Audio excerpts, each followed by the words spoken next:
Que a graça e a paz do nosso Senhor e Salvador Jesus Cristo esteja com cada um de vocês. Toda honra e toda glória seja dada a Ele. Espero que você esteja bem, sua família bem. E nesse momento nós vamos aqui, eu quero fazer uma oração para você, né, em nome de Jesus, para que você possa estar juntamente comigo, refletindo um pouquinho sobre a palavra do Senhor. Amém? Senhor, meu Deus, meu Pai, toda honra e toda glória damos a Ti, que nesse momento o Teu Espírito Santo possa nos dar o entendimento da Tua palavra, que nesse momento o Espírito Santo possa adentrar, Senhor, em cada lar, visitar cada vida, e que possamos ser inundados, Senhor, ao ponto de transbordar da Tua graça, do Teu amor, do Teu carinho, em nome de Jesus. Dá-nos o Teu entendimento, seja o nosso professor no dia de hoje, para a Tua honra e para a Tua glória. Amém? Hebreus 10. Começando, diz assim, ó. A lei dada por Moisés não é um modelo completo e fiel das coisas verdadeiras. É apenas uma sombra. É apenas uma sombra das coisas boas que estão por vir. Então a instrução que Deus deu para Moisés, quando disse a ele, construa, siga essas instruções, construa esse tabernáculo, que será minha casa de adoração. Lá atrás, em Êxodo, quando Moisés estava com a direção de Deus, transportando, né, o povo de Israel, saindo do Egito, né, sentido a terra prometida. No meio do caminho ele passa as instruções para Moisés para que ele construa um tabernáculo.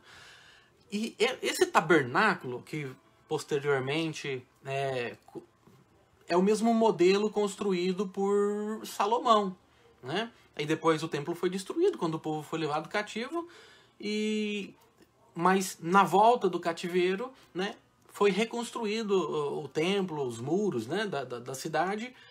E era nessa época aqui que foi escrito, na época em que o escritor de Hebreus, ainda o templo estava lá de pé e estava ainda em funcionamento.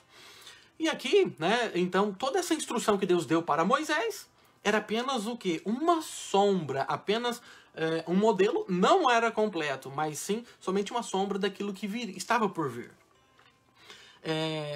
E os mesmos sacrifícios são oferecidos sempre, né, ali no tabernáculo. Por isso que era apenas um modelo, não era completo, porque o sacrifício precisava ser feito diariamente, né, sacrifício era feito anualmente pelos pecados do povo. Portanto, né, como pode a lei, por meio desses sacrifícios, aperfeiçoar as pessoas que chegam perto de Deus? É uma pergunta que o escritor faz, né? Como pode a lei, né, que essas instruções que Moisés recebeu de Deus, por meio desses sacrifícios que eram tendo que ser feito todos os dias, né? Como pode isso aperfeiçoar as pessoas para que chegassem perto de Deus?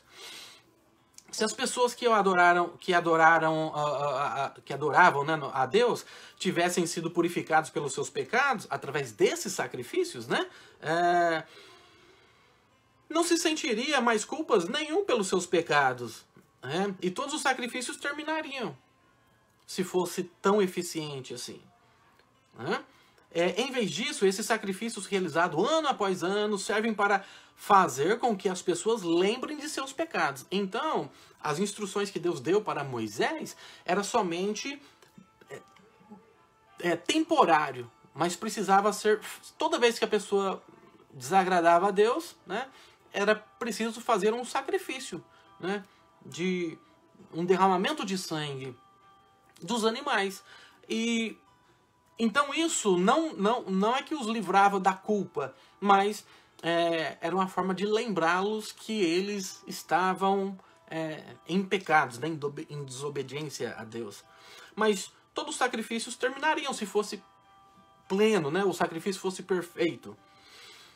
Em vez disso, esses sacrifícios realizados ano após ano servem para trazer, né, com que as pessoas lembrem-se, né, dos seus pecados. Pois o sangue dos touros e dos bodes não pode, de maneira alguma, tirar aí os pecados de ninguém.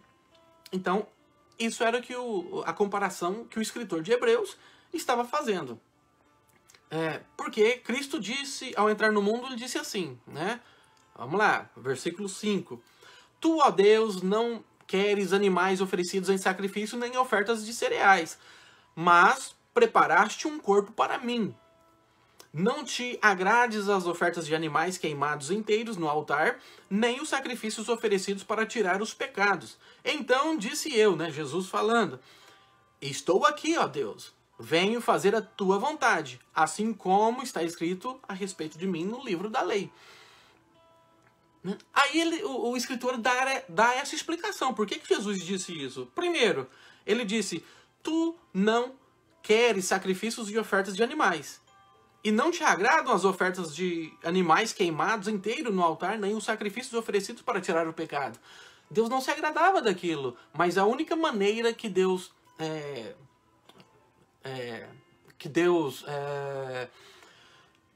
poderia trazer um entendimento para o ser humano era através desses sacrifícios, que precisaria, a cada erro do ser humano, precisaria derramar um sangue inocente, no caso dos animais, para que eles lembrassem dos seus pecados. Mas então aí Jesus Cristo vem falando, né? Aqui ele continua. Ele disse isso, embora todos os sacrifícios sejam oferecidos de acordo com a lei. E disse ele, estou aqui, ó Deus, faze de mim a tua vontade.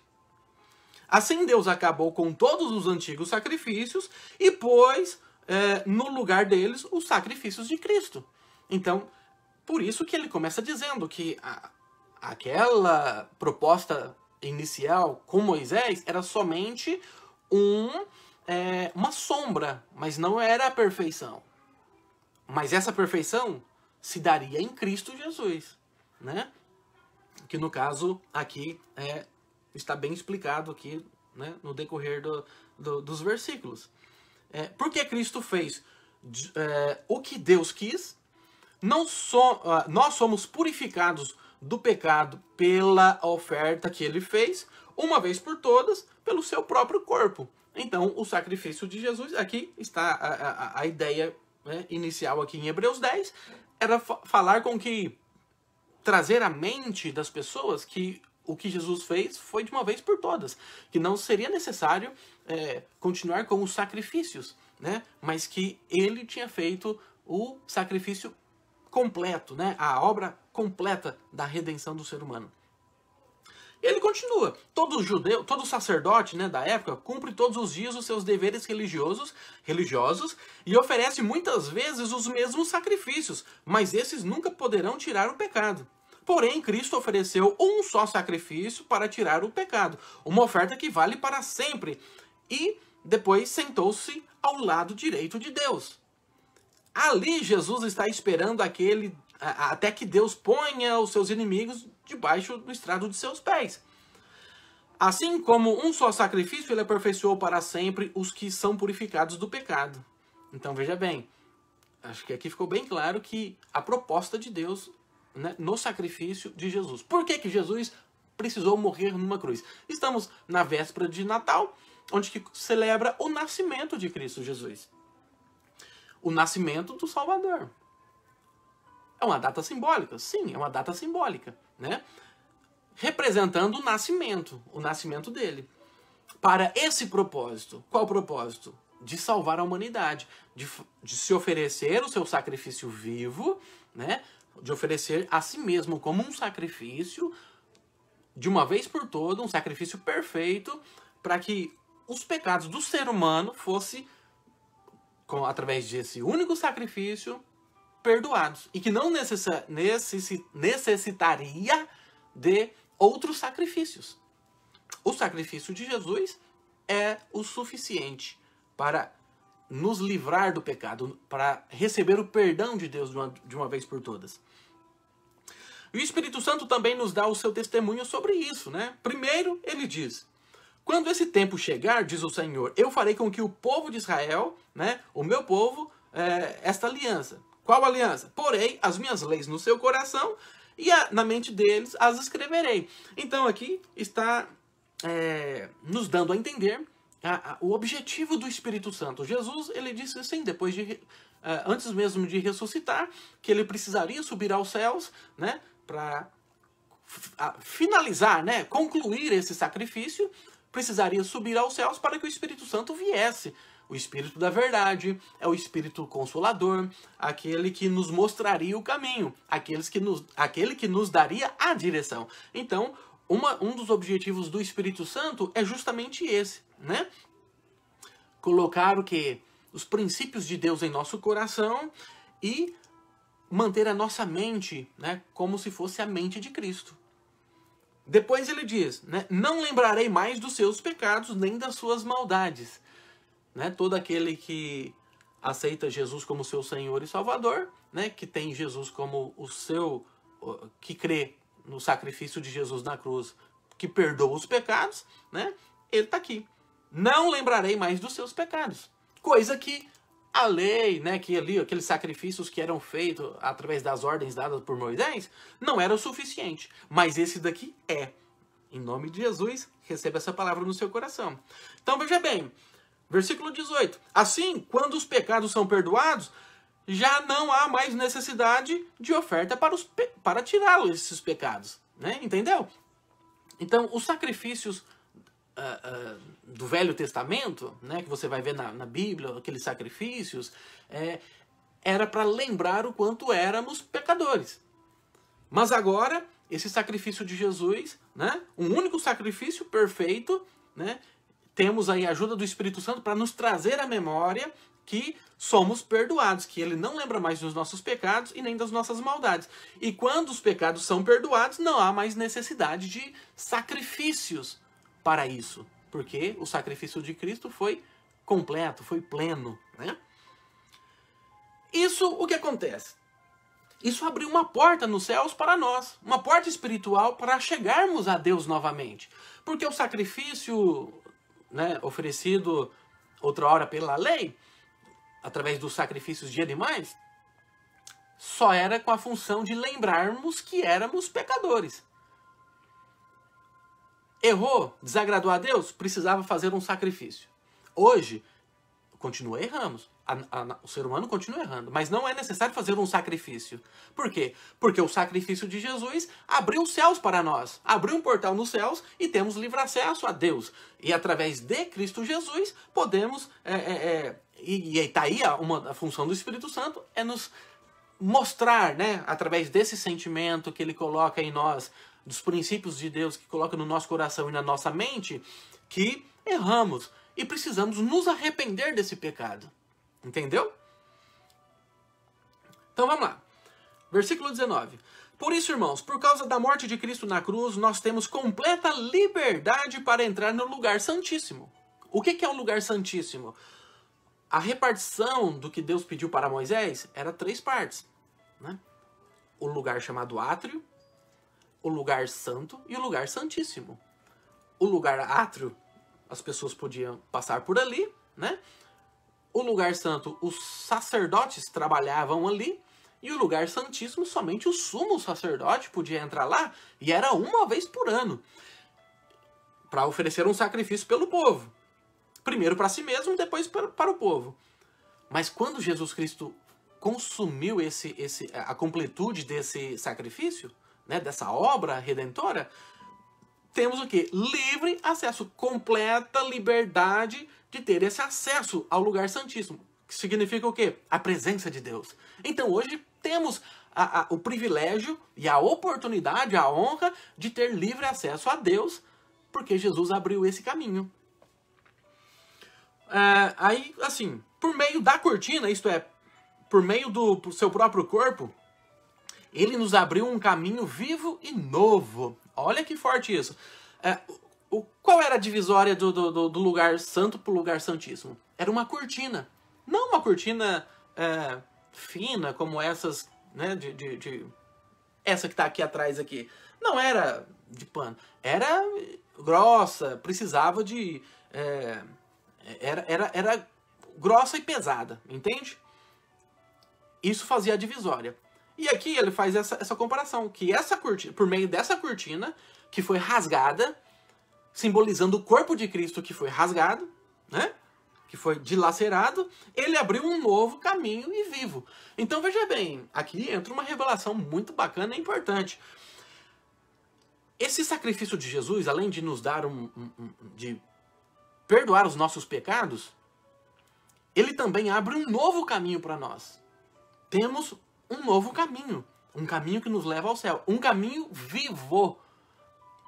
né? Então, veja bem, a proposta de Deus na nossa vida é sempre o novo de Deus.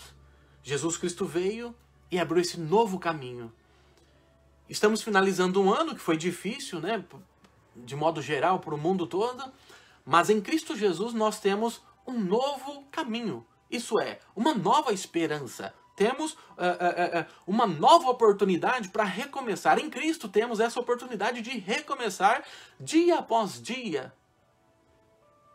E podemos experimentar, né, a bondade de Deus, a sua graça, a sua segurança, né, a sua proteção, né, em outras palavras. Aí ele continua, versículo 22. Portanto, cheguemos perto de Deus com um coração sincero e uma fé firme, com a consciência limpa das nossas culpas e com o corpo lavado com a água pura. Olha só que bacana, além dele abrir esse novo caminho que nos leva a Deus, né? Jesus também, ele no pacote vem que podemos chegar então diante de Deus com o nosso coração sincero, porque temos essa oportunidade. Deus conhece realmente o nosso coração. Às vezes, podemos ser falso com as pessoas, né? Ou esboçar um sorriso, mas com vontade de chorar muitas vezes, porque o ser humano às vezes não entende o nosso coração, não entende a nossa postura, mas Deus conhece o nosso coração verdadeiramente. Então, diante de Deus, podemos entrar com esse coração sincero, com sinceridade diante de Deus, né? Podemos nos abrir a Ele. E o quê? Com uma fé viva, uma fé firme, porque sabemos que Deus nos deu, através de Cristo Jesus, a oportunidade de ser chamados de filhos, né? De desenvolver uma intimidade com Deus Pai. Com uma consciência tranquila, né? Limpa das nossas culpas, não chegar ser acusado, nossa, errei, nossa, isso eu não deveria ter feito e fiz. Você tem a oportunidade de se arrepender disso e não fazer mais, mas os céus continuam abertos para você ter essa intimidade com Deus, né? Versículo 22, guardemos firmemente a esperança da fé que professamos, pois podemos confiar que Deus cumprirá as suas promessas. Independente, às vezes, da nossa postura, que sempre é falha, né? O ser humano é falho de natureza. Sempre fazemos aquilo, pende, né? Parece que assim, pende para fazer aquilo que muitas vezes não agrada a Deus, mas é a nossa natureza humana que está pendida, né? Pelo pecado consumado, né? Lá atrás. Então, a nossa natureza humana, ela nos leva a fazer, ela se alimenta das coisas desse sistema mundano, que muitas vezes fere os princípios de Deus para as nossas vidas. Estão entendendo? Mas veja bem, então temos que guardar essa esperança, essa fé, guardar essa fé que nós professamos, né? A certeza de que Jesus Cristo abriu esse novo caminho e podemos desenvolver uma amizade com Deus, né? E que Deus, apesar de sermos falhos, Ele vai cumprir as suas promessas na nossa vida. Viu que bacana? Esse Deus é bom demais. Versículo 24. Pensemos uns nos outros a fim de ajudarmos todos a terem mais amor e fazerem o bem. Isso é muito importante. Muitas vezes nós somos egoístas, sabia? Muitas vezes somos egoístas demais. Por quê? Deus até colocou no meu coração um projeto, né? A dimensão do amor, projeto Dimensão do Amor. Isso trata do quê? Muitas vezes somos focados no amor por nós mesmos, né? O amor egocêntrico, tudo pra mim, né? Ou então um amor pela nossa esposa, né? Pro seu cônjuge, de modo geral. Um amor pelos nossos filhos, né? Diferente. Mas muitas vezes nós esquecemos do amor ao próximo. Esquecemos, porque pensamos, a gente encosta na janela e olha para dentro da nossa casa e vê que está tudo bem, que você está com saúde, a sua esposa está bem, o seu casamento está bem, os seus filhos estão bem, mas nós, muitas vezes, porque pensamos que está tudo bem conosco, a gente pensa que está tudo bem com as outras pessoas também. Está tudo bem com a nossa família, a gente pensa que está tudo bem com as outras famílias também. Se está tudo bem com os meus filhos, a gente pensa que está tudo maravilha lá também. Porque nós estamos experimentando isso. Isso é o quê? Um amor, um pensamento egoísta, voltado para si mesmo, né? Às vezes não pode, tudo bem. Às vezes exagero egoísta, não, tudo bem. A gente pensa em nós mesmos, mas nós precisamos olhar para fora da nossa janela também. Lá fora tem pessoas precisando da nossa ajuda. E assim, não adianta você querer expressar o amor de Deus com você mesmo, com a sua família, ou com as pessoas do seu convívio, os seus amigos que você tem uma amizade, ou a sua turma da igreja que você frequenta. Tá entendendo? Mas as pessoas lá fora passando necessidade. Não é esse o conselho que o escritor aqui está nos apresentando.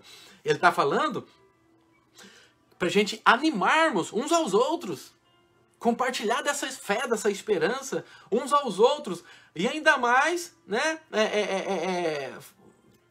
ajudando, né, a teres aí, desenvolver esse amor de Deus, compartilhar esse amor, exalar esse amor e fazer o bem, sempre desejando o bem para o seu próximo. Tá entendendo? E o que acontece? Isso o quê? Precisamos nos animar uns aos outros, porque vem o dia tão esperado, esse dia está chegando, né, de que Jesus prometeu de voltar para buscar o seu povo.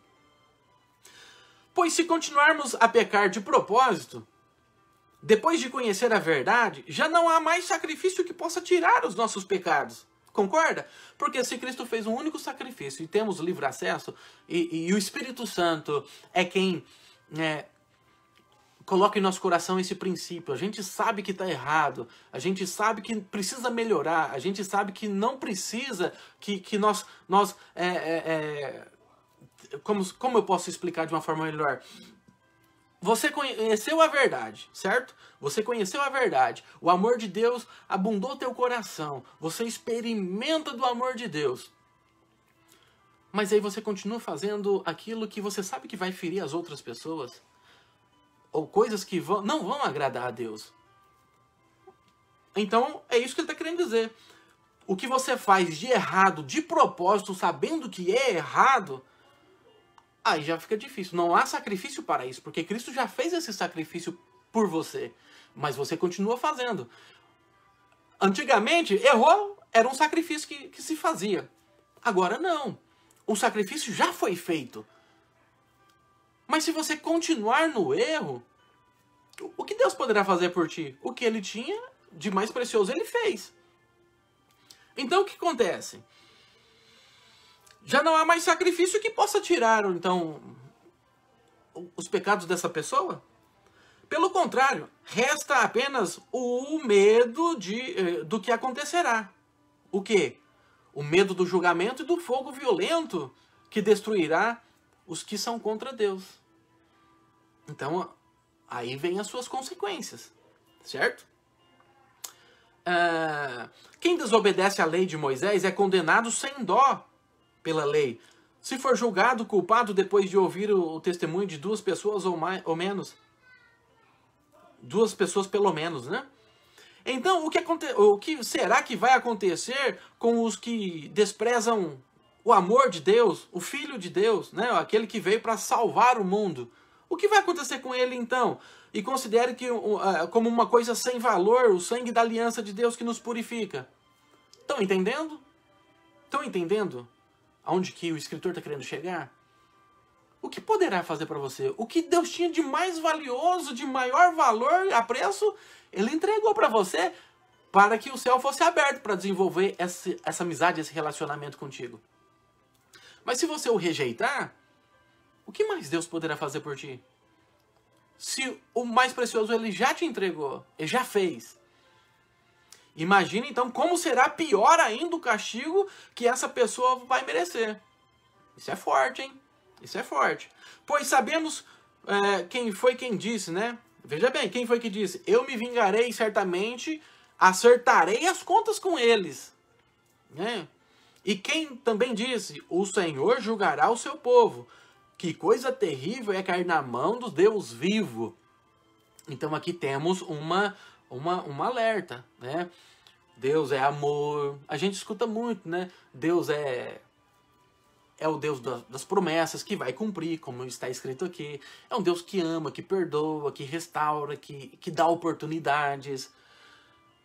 Mas cabe do coração de cada ser humano tomar essa posição. E tudo que você planta, você vai colher, certo?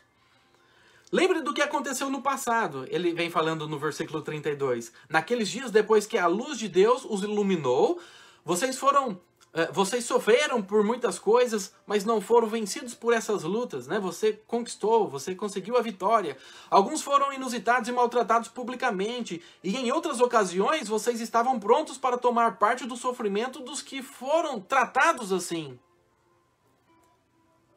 Vocês participaram do sofrimento, né, como prisioneiros. E quando tudo que vocês que possuía foi tirado, vocês suportaram isso com alegria porque sabia que possuía uma coisa muito melhor que dura para sempre. Portanto, não percam a coragem, pois ela traz uma grande recompensa. Vocês precisam ter paciência para poder fazer a vontade de Deus e receber o que Ele prometeu. Pois, como está escrito nas Escrituras, um pouco mais de tempo, um pouco mesmo, e virá aquele que tem de vir. E ele não vai demorar. E todos aqueles que eu aceito terão fé em mim e viverão. Mas se uma pessoa voltar atrás, eu não ficarei contente com ela. Entende? Então, aqui ele fala, tantas coisas você passou, tantas coisas Deus te abençoou, tantas coisas você pôde experimentar do amor de Deus, você viveu, vivenciou. E ele pede, né, para que tenhamos essa coragem, né, porque haverá uma recompensa da parte de Deus, né, pela sua firmeza, para você fazer o que é certo, né, mesmo sendo muitas vezes assim, lutando contra si mesmo, mas às vezes abrindo mão de algumas coisas que você parece ter proveito agora, mas que vai te prejudicar diante de Deus. Porque ele, né, ele vem falando assim, precisamos ter paciência, né, suportar para fazer a vontade de Deus. E receber então as promessas de Deus, o que Ele prometeu para cada um de nós. E ele frisa, né, ele finaliza assim, frisando que é só mais um pouquinho de tempo. Já está chegando o dia, e não vai demorar, que todos terão a sua recompensa, né, diante de Deus, que verão a Deus pessoalmente, né?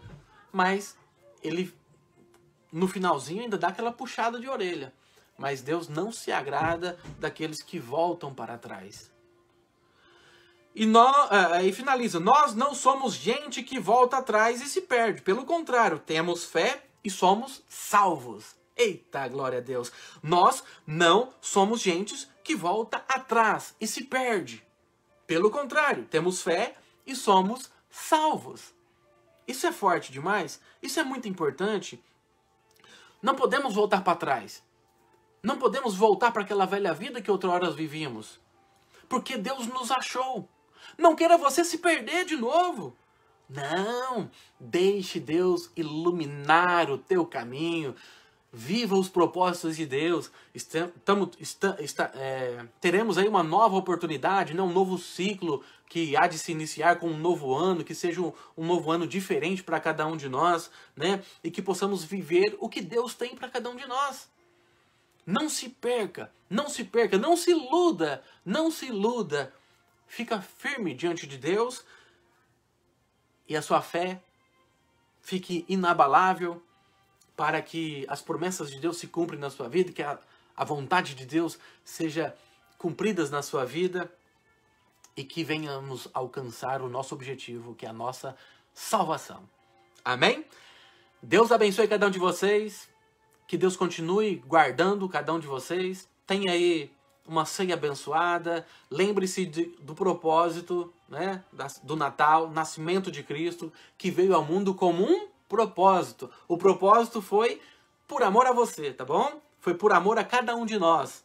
Então, espalhe esse amor. espalhe esperança em nome de Jesus. Que você possa ter uma noite abençoada, que Deus possa guardar a sua casa, a sua família, que você possa receber do amor de Deus, da graça do nosso Senhor e Salvador Jesus Cristo, e que o Espírito Santo de Deus te console, te fortalece, inspire você para ir mais longe, firmados na rocha, na palavra, nos princípios de Deus, fazendo o que é certo em nome de Jesus. Deus abençoe, pessoal!